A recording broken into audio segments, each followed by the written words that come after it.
लोक जनशक्ति पार्टी रामविलास के राष्ट्रीय अध्यक्ष चिराग पासवान बचे हुए 3 सीटों पर उम्मीदवार के नाम की घोषणा करने के बाद आज पटना लौटे हैं। बता दें कि उनके साथ उनके पुराने सहयोगी बीना देवी के साथ खगड़िया लोकसभा क्षेत्र के उम्मीदवार राजेश वर्मा, वहीं समस्तीपुर से उम्मीदवार सांभवी चौधरी थी। इसके साथ ही चिराग पासवान ने कहा कि हमने पहले कहा था हम अपने बागी सांसदों को टिकट नहीं देंगे और ऐसा पार्टी ने भी निर्णय लिया। वहीं बीना देवी को लेकर कहा, बीना देवी को गलती का पछतावा हुआ था और वह हमारे दुख की घड़ी में साथ रही, इसलिए हमने उनको टिकट दिया। आज भी पुराने जो हमसे अलग हुए वो टिकट की घोषणा होने के बाद हमसे लगातार संपर्क साधते रहे, लेकिन पार्टी ने उन लोगों को दरकिनार कर दिया। लोगों को टिकट नहीं मिला और हम लोग का जो लक्ष्य है पूरा प्रधानमंत्री नरेंद्र मोदी को सत्ता में वापस लाना और एनडीए का जो नारा चल रहा है 400 पर पार होगा। मैं इस बात को कबूल करता हूँ, आपकी इस बात से मैं पूरी तरीके से सहमत हूँ और ये बात का एतराज मैंने ही सामने सबसे पहले रखा था कि जिन्होंने धोखा दिया है मैं उनको टिकट नहीं दूंगा। इस बात को मैंने ही कहा, पर ये वही बीना देवी हैं जो कि सबसे पहले, और मुझे याद है जब मेरी नानी का निधन हुआ था उस वक्त ना सिर्फ ये वापस पार्टी के साथ आई, ना सिर्फ इन्होंने अपनी गलती का इजहार किया, उस पर पश्चाताप भी किया। मेरी माँ से निरंतर मुलाकात ये करती रही, पार्टी के हर कार्यक्रम में आती रही। उन लोगों को मैंने आज भी टिकट नहीं दिया है जो कि टिकट अनाउंस होने के बाद मेरे दरवाजे के चक्कर लगा रहे थे। और कई ऐसे चेहरे हैं जो आप लोगों से छुपे नहीं, जो कि सिर्फ इसलिए चक्कर लगाने लगे थे क्योंकि उनको बाद में इस बात का एहसास हुआ था कि हम लोग को, लोक जनशक्ति पार्टी रामविलास को उनकी सीट मिल रही है, उन्होंने तब लगाना शुरू किया। इनसे मैं ये जरूर मानता हूं कि इन्होंने ईमानदार एक पश्चाताप इन्होंने किया और पार्टी ने उसको कंसिडर किया। राजनीति में एक बड़ा दिल रखना भी जरूरी है। जब आप लंबी राजनीति की सोच रखते हैं, छोटे दिल के साथ लंबी राजनीतिक लड़ाई नहीं लड़ी जा सकती। ऐसे में हर वो व्यक्ति, भूल इंसान से ही होती है, बट अगर उस भूल को समय रहते सुधार लिया जाए, ऐसा नहीं कि भैया सारे दरवाजे खटखटा दिए और अब कहीं रास्ता नहीं मिल रहा तो आप समर्थन देने की बात करते हैं, इसको मैं नहीं मानूंगा। पर हाँ, जो समय रहते जो वापस आ गए, और हाँ इतना मैं पुनः बोलता हूँ, बीना जी यहाँ हैं और मैं संभवतः उम्र भर इनसे वो शिकायत रखूंगा कि आपने ऐसा क्यों किया, पर आज जब ये आए हैं और मुझे उम्मीद ही नहीं, विश्वास है कि पार्टी ने जो फैसला लिया आज की तारीख में, पार्टी से ऊपर कोई नहीं होता। आज की तारीख में जिस तरीके से, और मैं तमाम अपने उन संभावित प्रत्याशियों का भी मैं आभार प्रकट करता हूं जिनकी उम्मीदें थी, जिनकी अपेक्षाएं थी, पर उन्होंने भी बहुत विनम्रता से उन्होंने पार्टी के इस फैसले को कबूला। उन्होंने इस बात को समझा कि मात्र 5 सीटों पर 50 लोगों को नहीं समाहित किया जा सकता। उन्होंने पार्टी पे विश्वास रखते हुए, कल दिन भर मेरी सबसे लगभग बातचीत हुई है, जिन जिन लोगों को भी, जिनके नाम संसदीय बोर्ड के द्वारा प्रस्तावित थे, जिन पर हम लोग चर्चा कर रहे थे, उन तमाम लोगों ने भी पार्टी के इस फैसले का समर्थन किया है। अब के बाद बिना इन सवाल जवाबों में उलझे हुए पार्टी पूरी तरीके से 5 की 5 सीटें जीतने के प्रति संकल्पित है। 40 की 40 सीटें बिहार से जीतने का लक्ष्य हम लोगों ने तय किया है।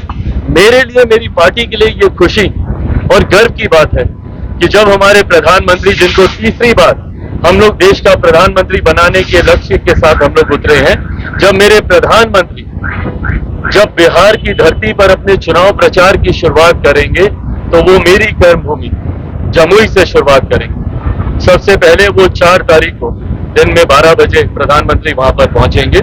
4 तारीख को वहीं से वो चुनावी प्रचार की वो शुरुआत करेंगे। ऐसे में जब प्रधानमंत्री आ रहे हैं तो हम लोग की जिम्मेदारी, जवाबदेही और ज्यादा बढ़ जाती है।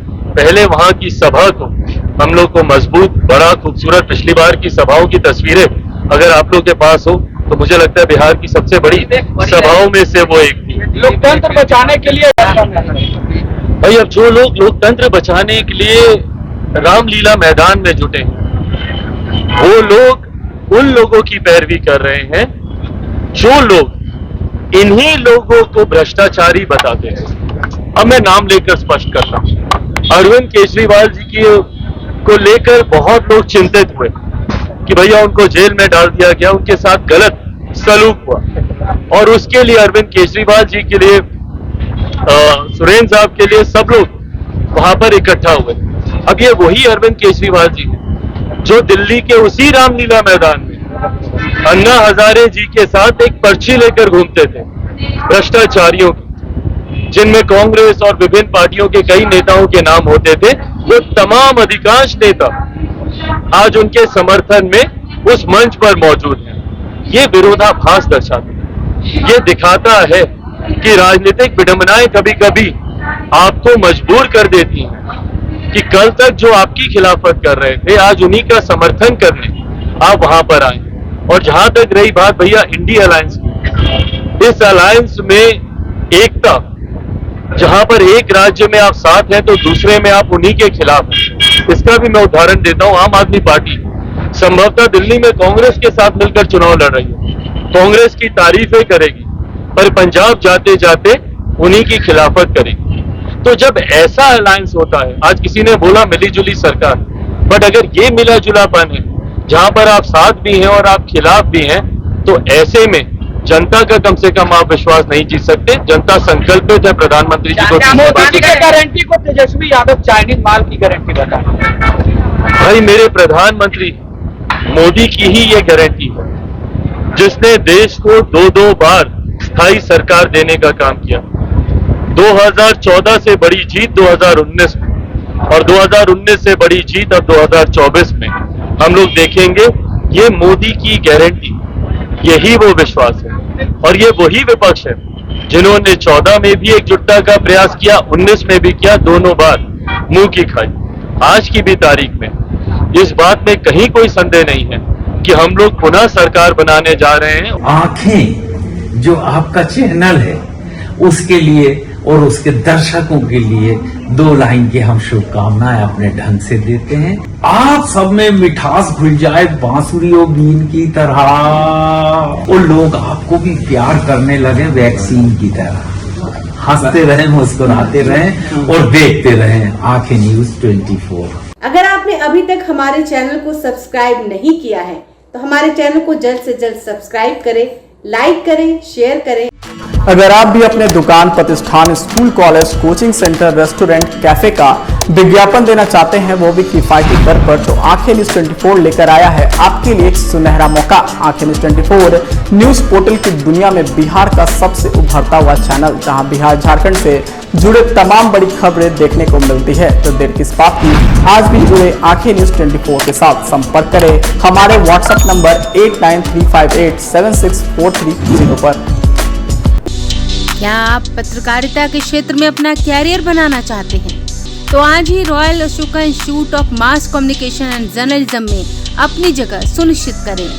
आर्यभट्ट ज्ञान विश्वविद्यालय पटना से मान्यता प्राप्त 100% प्लेसमेंट के साथ royal Ashoka Institute of Mass Communication and journalism नामांकन जारी है। हमारा पता है DS/16 गायत्री मंदिर के समीप, कंकड़ बाग, पटना 8,20,000। आप हमें संपर्क भी कर सकते हैं। हमारा मोबाइल नंबर है 9955456126।